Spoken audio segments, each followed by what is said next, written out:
কি রে বদন, কোথায় যাস? বাজারে যাই, ঝুড়িতে ডিম আছে, বিক্রি করব। তুই নাকি বলত, তো বাজারে ডিম বিক্রি করবি কেমনে?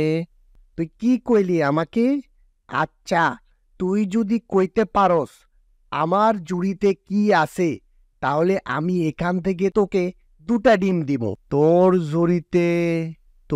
ঝুড়িতে? আচ্ছা, একটু সহজ করে দে।